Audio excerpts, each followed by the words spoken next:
site pops up and all my articles pop up. That's Chris Holly's Paranormal World. That's all you have to do. That's my site, and everything I write's on there, plus everything that I've written that everyone else has published will come up with it. Okay, welcome After Dark. I see you in the chat room and a few others. I apologize. Tell everybody that we have a show tonight. I did not get to update everyone that we're having Chris Holly on the show. I told you a few weeks ago that we're going to be doing a show before I took my vacation, but unfortunately I've been doing a lot of running around here, so I apologize. But welcome to the chat room After Dark, and Neater Happy. I believe that's what's her name. Her name.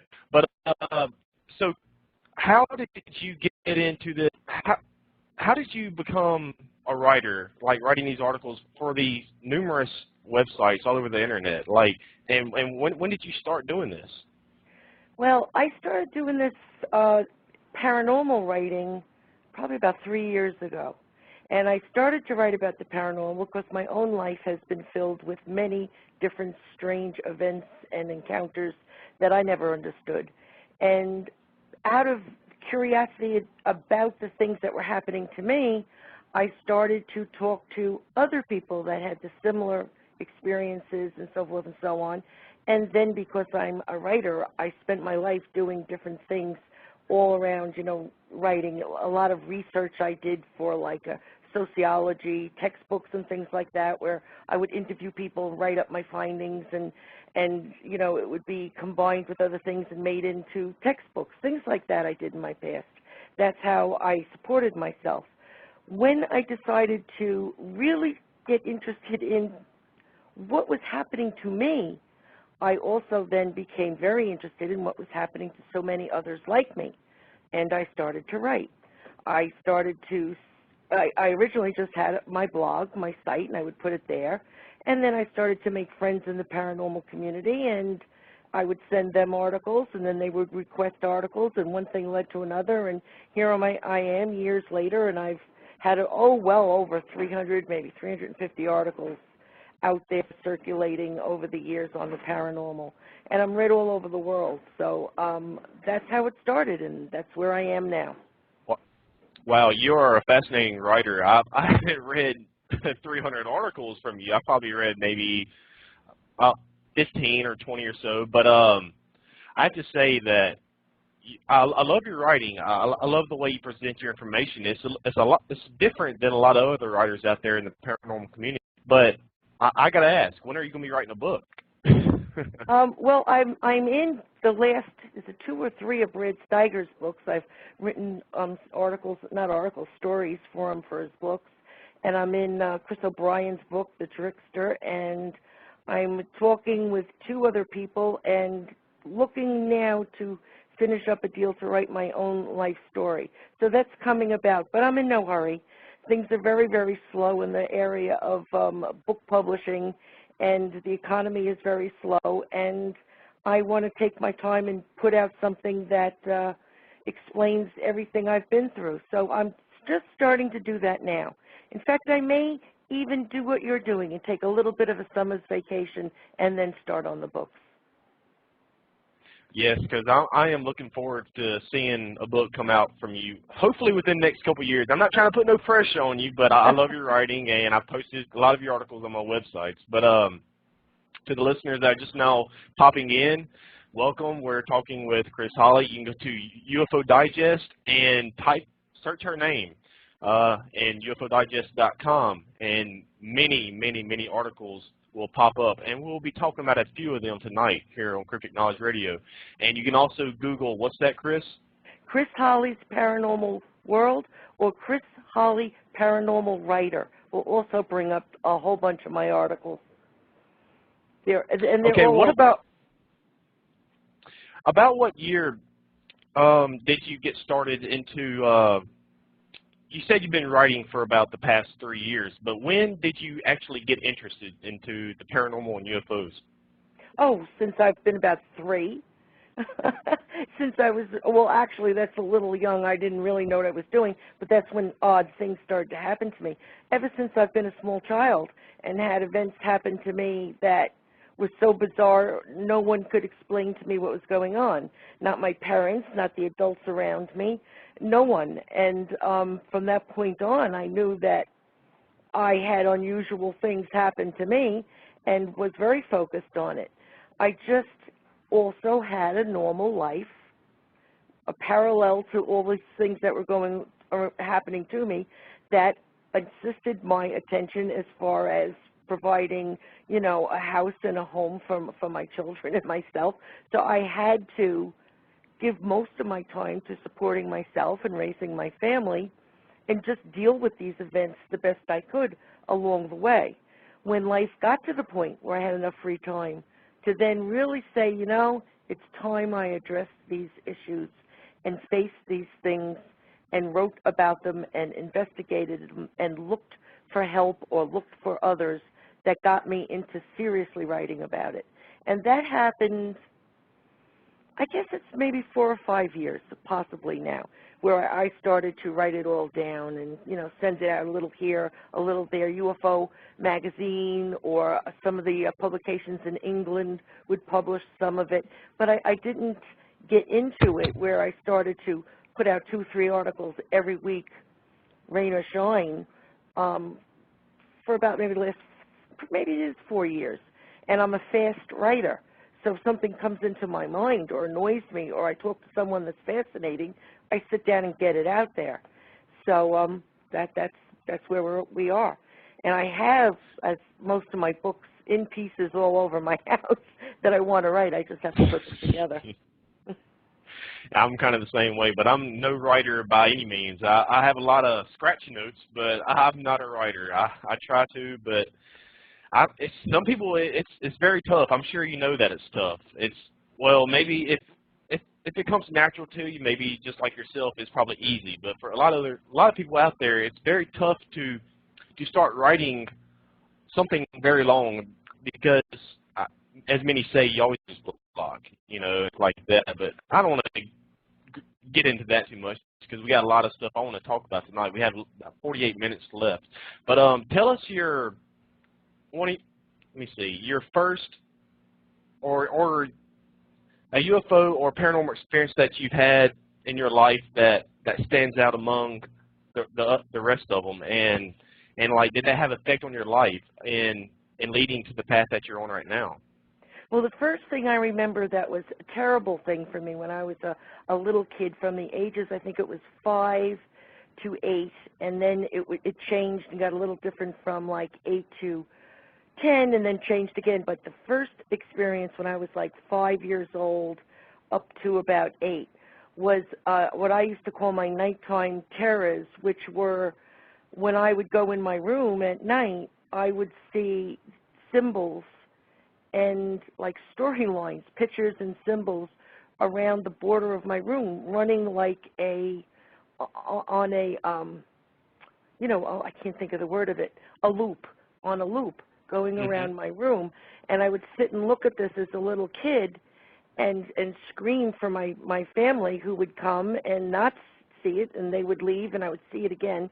And in those loops, I saw what many other people have reported: terrible catastrophes on the earth. I saw my family destroyed, and I saw symbols.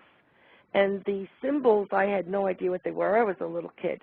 However, what happened to me that was far worse than enduring this night after night, and I wouldn't be asleep, I would be in my room playing or whatever, was that I started to write the one symbol in particular on everything if I was coloring, I'd write the symbol. When I went to school, I started to put it on all my schoolwork. However, I was not aware of it, and I was called up by the teacher. My parents were called to the school, and they were shown all this work I had this symbol written on it, and I swore to them, and to this day I don't remember doing it. Don't know why I did it. And that compulsion and that symbol I will find to this day in my notepads on my books, and I don't know what it means. I have it on my website. I've many times written about it and asked people, has anyone ever seen anything like this? And so far I have not gotten really an answer. I got something sort of like it, which was a star map or something that someone sent me. But That's an odd thing that would happen. Now, whether other children do this, I don't know. But that stayed with me my whole life. The clearest thing that happened to me as far as full recall is when I was 13 with a group of other kids. I saw clearly a UFO. It came down across the schoolyard right over us, hovered there, and then I clearly saw it. I can see it in my mind as I saw it that day. And then 3 hours later, which I don't remember the 3 hours, nor do the kids with me, we remember running away towards our houses, away from the schoolyard. That's our first memory. So these types of events have gone on through my whole life, and I cannot explain any of them. I don't know. People say, well, what is it? I don't know. And that's the horror of it. When you have things like that happen to you over and over and over for a whole lifetime, it's unnerving because I can't tell you who it is that's interfering in my life, where the lost hours of time that I have endured over my lifetime have been, where I have been. I do know that I've been harmed and burned and had physical, terrible physical ailments from them, but I have flashes of what it may have been, but I can't tell you who or why this happens, not only to me, but to many, many other people like me. Oh, if you had to give an estimate of most of your experiences that you've had, would you say that they are pleasant experiences or bad experiences? No, I don't know. I talk about, and when I write about abductions, I always write about real-time abductions. That's what I term them personally. And that means fully awake, going about your daily routine, as you always do. When an event starts, you remember the beginning of it. Most everyone I've ever spoke to that had this type of event does. You see the craft, you see the ray of light, you know when it's starting, and then you remember waking up or, afterwards. The lost time in between, usually you only have flashes of or don't remember that. I think you're pretty well, have your memory wiped. But I forgot your original question. Oh, I was just saying, if you had to sum up all your experiences that you've had. I would say bad, negative. I've never spoken to a real-time abductee that wants anything to do with it, that wants to have it happen again, or wants to be hypnotized to remember what was done to you during it. Because every real-time abductee, which I just spent a great deal of time with 4 people like me, and I'm writing about them and what we discussed and what they told me and everything.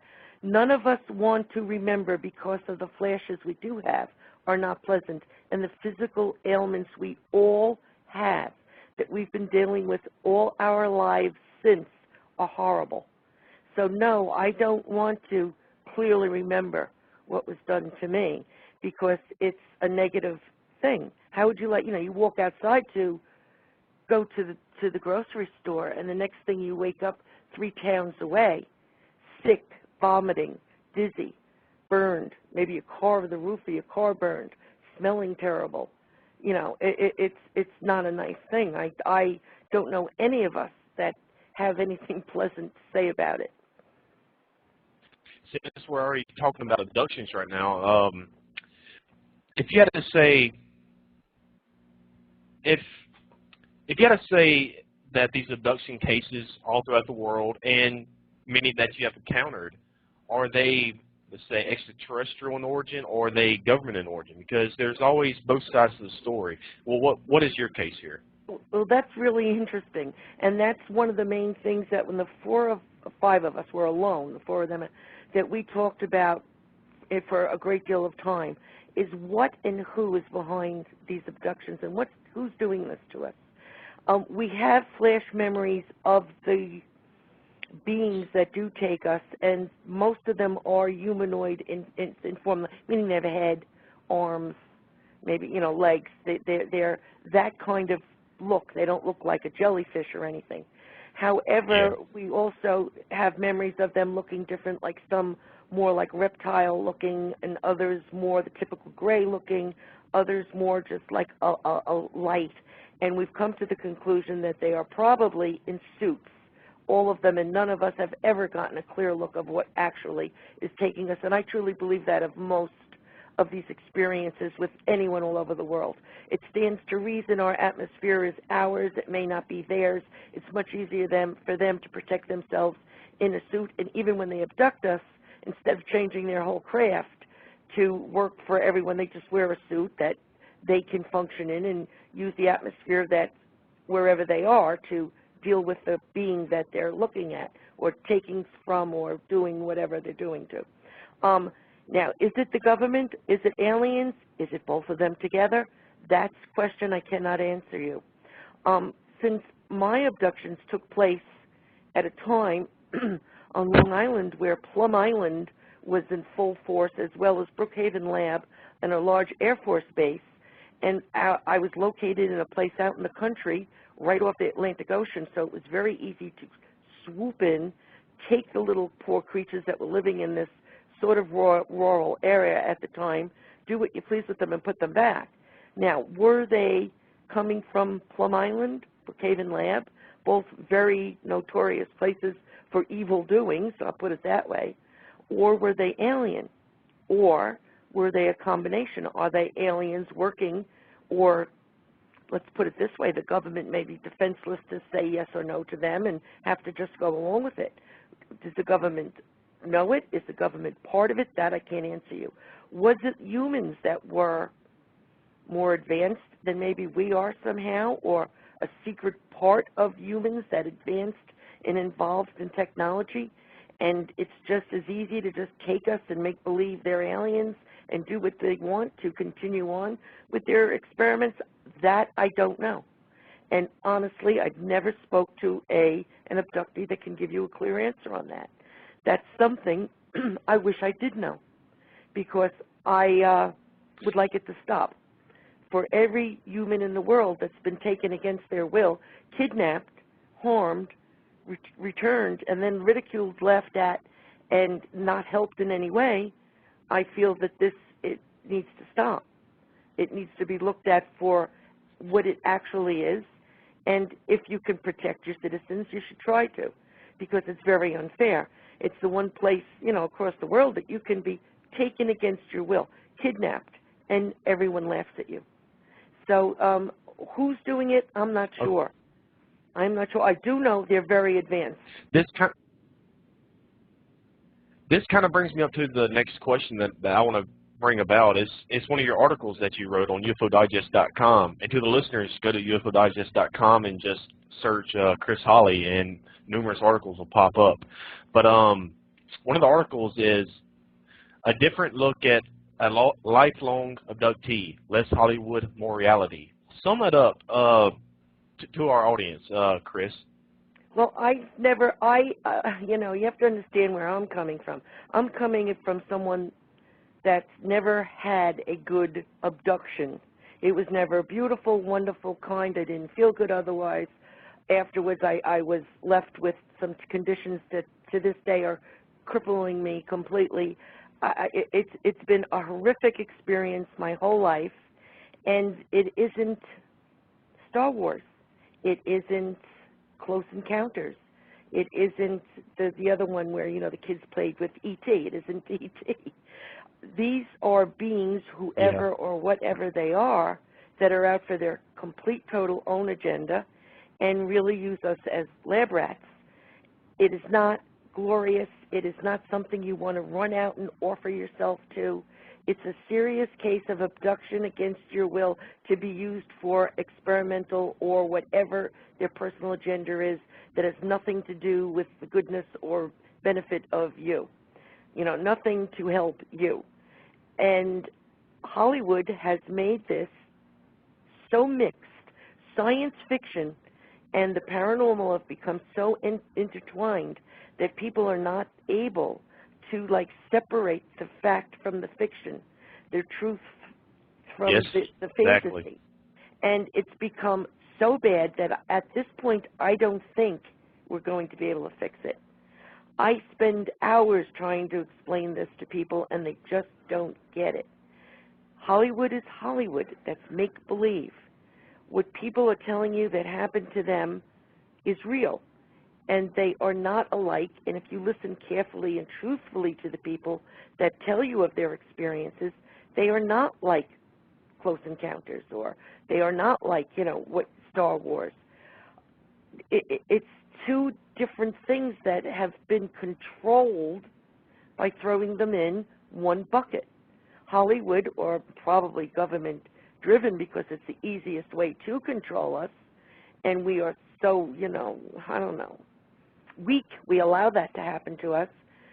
All they had to do was make it into a movie.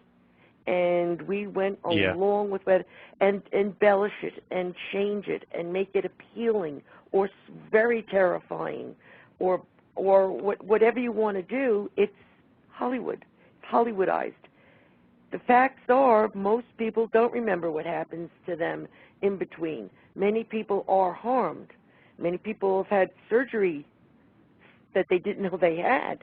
They may just come home and be very sore and sick and have a fever and maybe a slight whine or something, and find out on their abdominal, and then find out years later that they are missing, a part of their reproductive system, or had multiple pregnancies that they didn't understand they had because they were unaware of it.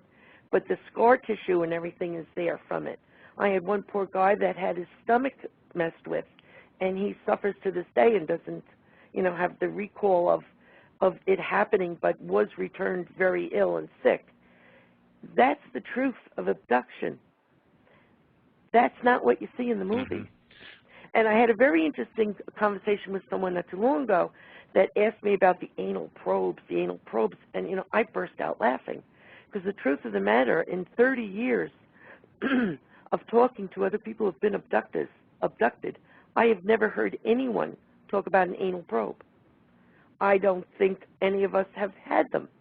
I don't think our anus is what they're after, or our, our intestines. I think they're after more our biological material in our reproductive system, our blood, our skin, our tissue, like that. So, what's mainstream considered, this is it, this is the truth, is so mixed with fantasy, fraud, fakeness. It's very sad, because the reality, which people really need to know, has been lost. And people who try to talk about that become boring, and they don't want to listen to it, and disinterested, and they move on, or they curse at you and yell at you because you're not feeding into their fantasy of what they want it to be. So it's a desperate situation as far as the issue is concerned. I know I'm going to be having you to, or asking you to speculate a little bit, but whatever these entities or extraterrestrials are that are doing these abductions, rather extraterrestrial or government, who knows, but whatever or whoever they are doing these abductions, what purpose would they be doing all these experiments on human beings? I know I'm asking you to speculate, but just give me your best theory. Well, if it's alien, whatever their agenda is, who knows? Who knows? They maybe have lost the ability to create a certain DNA, or they can't keep eggs alive or sperm or something very simple like that, or they're trying to create another hybrid that can live in different conditions. Who knows what their agenda may be? None of us can think of anything. As far as the government, if they're doing experiments that you couldn't possibly use humans for and get away with it, what an easy way to do it. Make believe you're an alien. Fly over with a hovercraft, if you've got one, take the people, knock them out, wipe out their memory if you're able to, which obviously they are, and do what you want with them and throw them back. No ethics, no morals to worry about. Now, I believe that either or both cases could be what is going on. And it's not to say that both things are actually happening, with possibly humans trying to catch up with the technology of other beings, and the beings just doing whatever they want, because let's face it, how are we going to stop them? We couldn't possibly. Anything that technically ahead of us to visit us from vast distances and, cloak themselves and take us at will and throw us back and never get caught. Well, we couldn't defend against that no matter what we did, so the government wouldn't even try to stop it, because what can they do? However, they can emulate them and also use humans for purposes that, as I said, legally and morally and ethically you would never do openly. So you would have to take the people and do it that way. So either answer or both of those things could be going on. According to the, I got to bring this about before I ask you the next question that I have just dinging there in my head. But black triangles, these triangular craft that's been appearing all over the world for the past, I'd say, at least 20 years or so, 20, 30 years. Do you believe those are extraterrestrial or government? I think they might be ours. I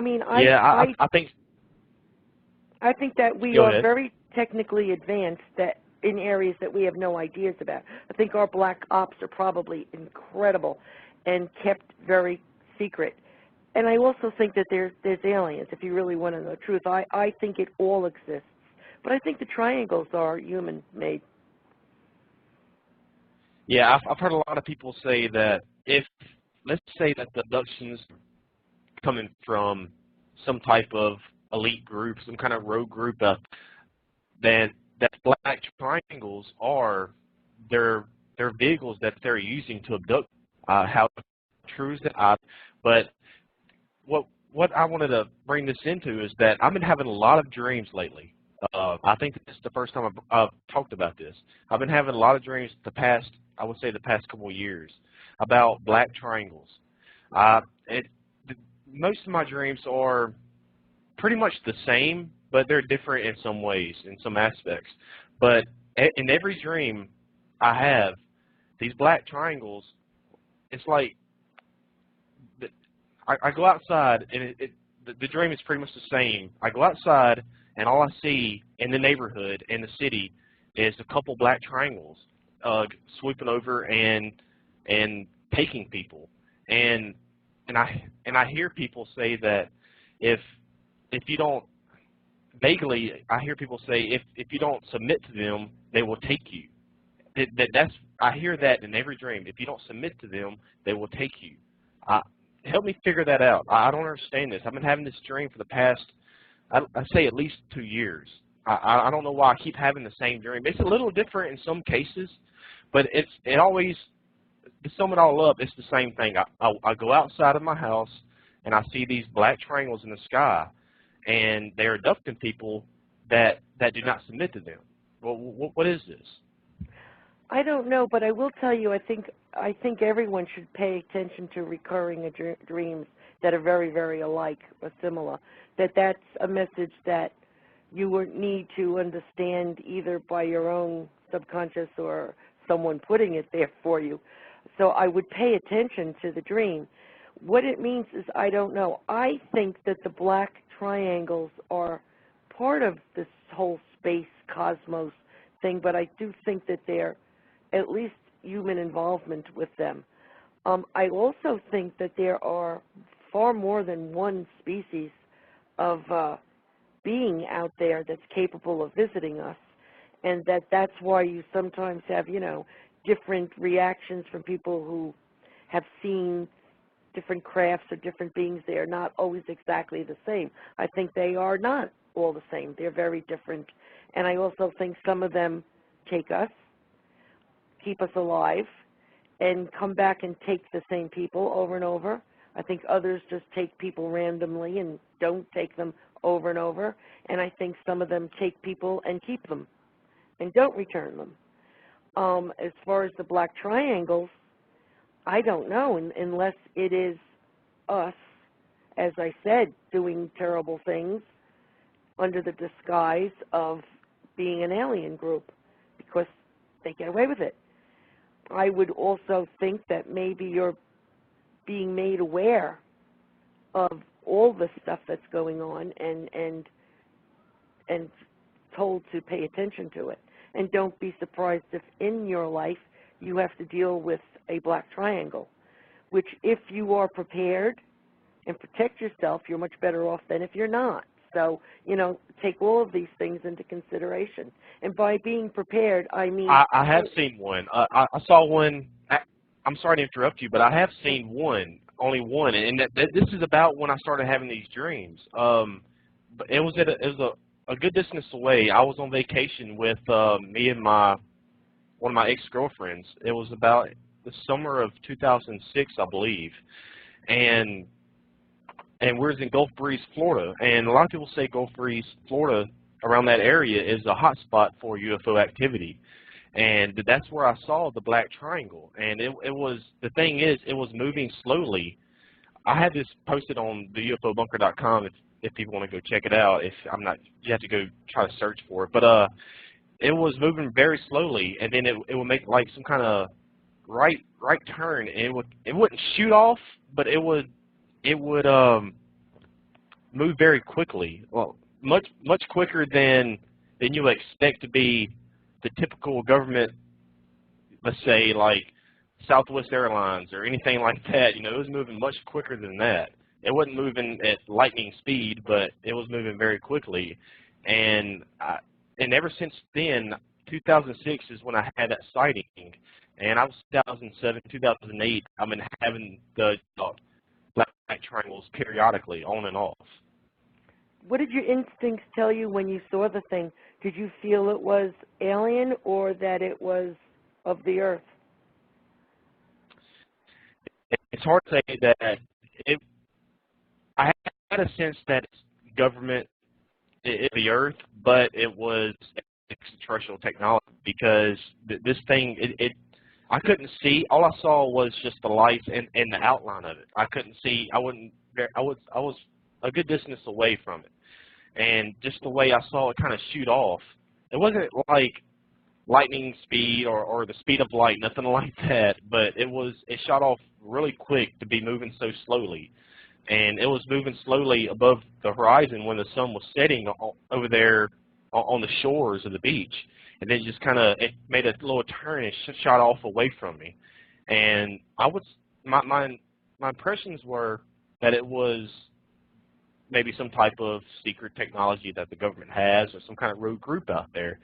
But I would say that it was some type of extraterrestrial technology, perhaps maybe from Roswell. I don't know, but it was not the conventional technology that we have here on Earth today. Well, I think that would be your recurring dream. I think your body and your mind, your subconscious informed you that you saw something incredible, and that's why you keep seeing it again and again in your dreams. I would pay attention to your surroundings, which I tell everybody, you may see that again. And next time, just try to focus on what you feel. If you become terribly fearful and uncomfortable, you're going to know that you feel that this is not alien, that you're looking into the unknown. Then you do everything, no matter what. You don't know what the thing is. Always protect yourself first. By that I mean you don't run towards it. You don't stay in a deserted area. You get the heck out of there and back to people and lights as fast as possible, because protecting yourself is foremost in any of these situations.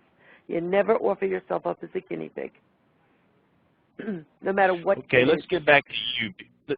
All right, let's get back to you, because I didn't mean to get off on a rambling spree. I've never mentioned that here on this show, and I just thought I'd go ahead and mention it since I think it's fascinating. We're talking about that. But what do you believe is the major concern? I don't mean to sound pessimistic, because I'm a very optimistic person, but what do you believe the concern is for us human beings or the world when it comes to the UFO phenomenon? Like, will it be coming in the near future or the distant future? I think it's going to come when as far as alien disclosure is concerned, UFO disclosure is going to happen exactly when the aliens want it to. No sooner, no later, no in between. It's when they want it, because they call the shots. We don't. I think it's hilarious, personally, that people go to the government and demand disclosure. Are you kidding me? What is the government going to do? What is the military going to do? Yeah. Did you ever, it's like us trying to attack cavemen trying to attack us, and when we have our, automatic weapons and A-bombs at our sides. We are defenseless against these beings. And the only way to deal with them is to deal with them at arm's length exactly the way they are doing it and they want it. The aliens are calling the shots, not us. And as far as them disclosing themselves to us, have we looked at ourselves? We are loud, smelly, Yes. fighting, killing, arrogant, violent, aggressive beings who cannot control our own planet, can not stop polluting the entire planet, can't stop an oil spill, can't feed the people on the earth. Would you want to be rushing into that? I think they more or less No. are just watching. And if they wanted... If I was them, I'm sorry, if I was them, I would be afraid to reveal myself as a disclosure-wise, because I'd be afraid. Many people say that, how come they just don't land on the White House lawn, Well, if they did that, we'd just blast them out of the sky, because anybody that near that airspace, gets blasted out of the sky. And, about this disclosure that we're talking about, do you think it'll happen just like the TV series V? No. No, Tell me don't how you think it will happen. First of all, I don't think anybody alive on this planet right now will be here for disclosure unless something drastic happens. I think that they will slowly disclose themselves with more sightings and more ability for the people to take actual good films of them until it becomes like almost forced acceptance by the population, and then slowly a disclosure would take place. And as far as them flying over the White House and being shot down, that makes me dying laugh. Do you think that we have anything in weaponry that they could not defend against? I think if we even tried that, we would be annihilated right where we sit. I think if we tried to fight them, we would be wiped out in a few hours. So they tolerate us, is I think the word. And they're going to tolerate us to see what we do as a civilization, because it's probably not their concern, not their care, not their intentions to get that heavily involved. They probably have their own problems. And they just are not that into us. We have to get over ourselves. We are a low-level, low-life creature that, as I said, are smelly, loud, arrogant, ignorant. Technology, we're just entering that phase of our life. I mean, we are not that, we're not that special. Not to beings that can cross vast space or the cosmos or dimensions or whatever they do and visit us and leave and do what they want with us, and we still can't even agree as a group that they're here. So it's, we've got a ways to go. Exactly. A good example is that, let's say that we humans are ants. We are ants. And let's say that there are ants on Mars. And let's say that we are aliens and we go to Mars. And we see these ants on Mars. These tiny little ants that, they look stupid running around and everything. And would we go to their leader and say, we come in peace, we are the human race? Would we do that? No, we would just leave them alone. We would sit back and observe, but we wouldn't really interfere that much. And then the second thing is, they're after our resources, blah, blah, blah. I got news for everybody. Cool your jets. If they wanted our crappy little polluted resources, they would have taken them long ago. They would probably go to a pristine planet that's evolving that has wonderful resources and take that, not our polluted, dirty, messed up world, that we're quickly destroying, and I don't see the interest in it. And the other thing is, they're here to save us. I don't think so, people.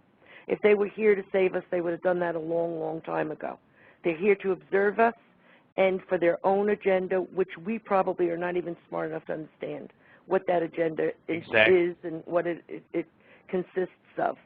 So they are visiting us. They are watching us. They are doing what they want with us, and that's it. And that's how it's going to be until they decide to change it. If we advanced enough and stopped killing ourselves and killing the planet and being such aggressive, violent animals, maybe they would, have a little bit more interest. But until we climb up that ladder and figure out our energy and things like that, I don't think they're going to get too into it. I really don't. I think it's going to stay the way it is. And I just wish that if during my lifetime humans could accept the fact that this is probably going on and that they exist, if that united fact could happen, it would be a milestone. But until we get that far, they can have all the sit-down meetings they want about disclosure, and I just shrug my shoulders and say, obviously, you don't know what you're dealing with, because the government or military can do nothing about these beings except what they want us to do, and that's what they're doing. And obviously there's some of them that play ball with the superpowers, and there has been knowledge shared or understood or whatever, but I think others just pass by. They might grab a couple of us, a couple of our dogs, our cats. Just like the knowledge shared. Just like the knowledge shared. Just like the knowledge shared that they may be given to our government. That could be, because there's always, well, I don't know in the universal speaking, but here on Earth there's always good and evil, good and bad, and maybe the bad ones of these ETs are giving information to the lead of the world.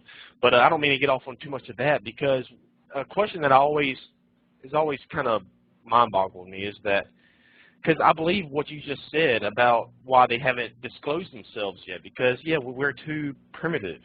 And that makes me wonder, because there are all these alien abductions and encounters that many people say are horrible and everything.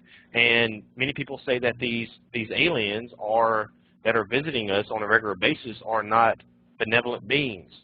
But if they are not benevolent beings, what's making them not just invading us? Because if they're not benevolent, then why won't they just invade us and just wipe us out? Well, why?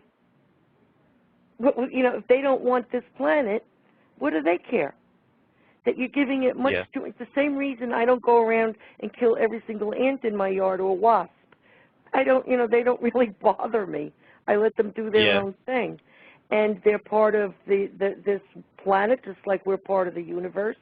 And maybe there is some kind of overview of some type of morals or ethics out there in the cosmos that you don't mess with evolving planets or other life forms, that you just don't do that.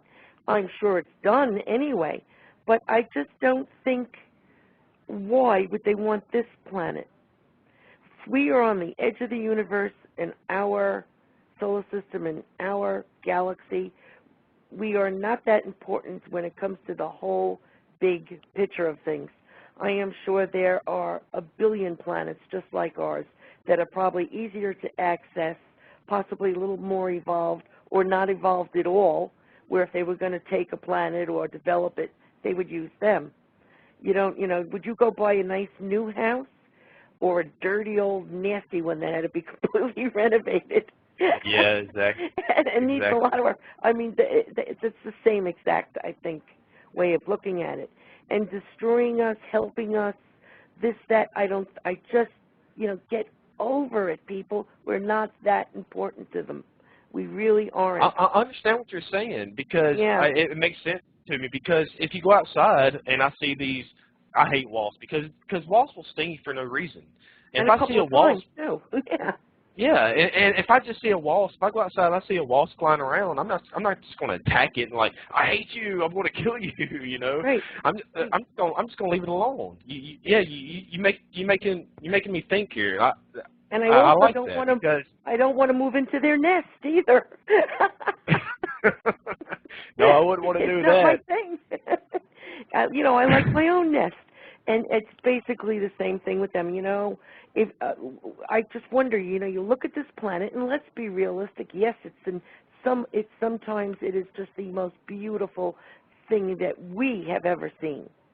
We have ever seen. I mean, from the poles to once was what was once beautiful, pristine water in the Gulf of Mexico to, Yeah. the islands, to Europe. There's just so many.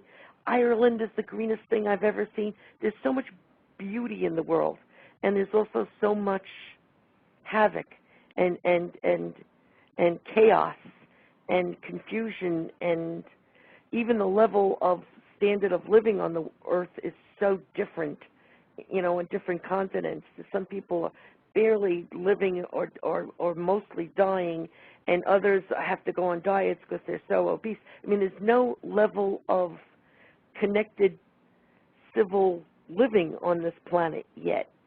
So I don't think, I don't think they're dying to come down here. We might be a class trip.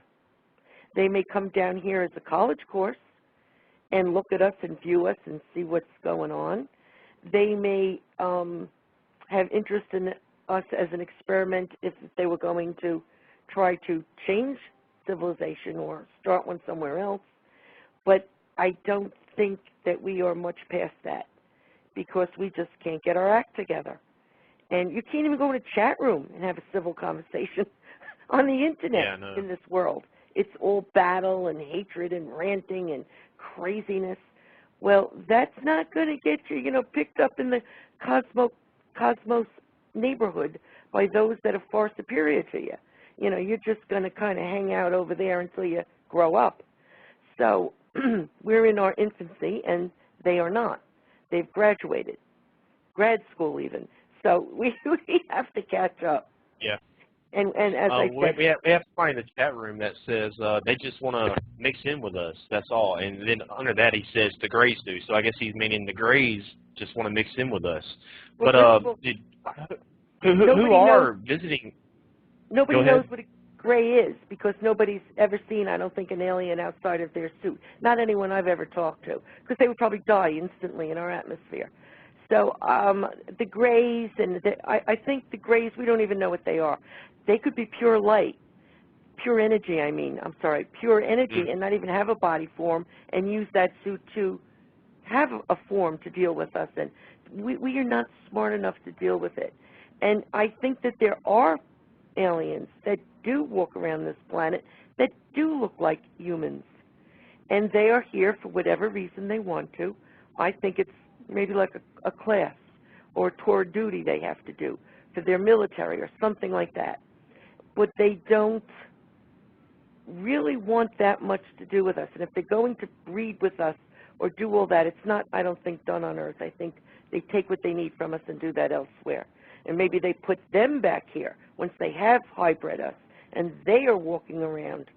But that's it. We are just a place to use for whatever purpose. We are not much what type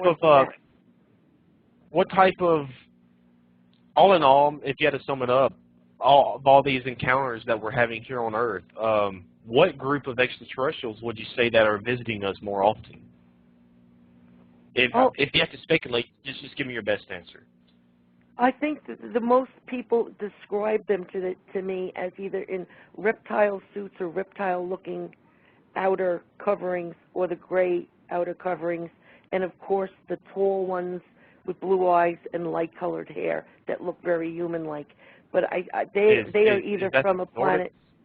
Yeah, they're either from a planet very much like ours, or if they've been hybrid to exist here, or they're in fake bodies too, and we don't know. I don't think we have any clue what they actually look like.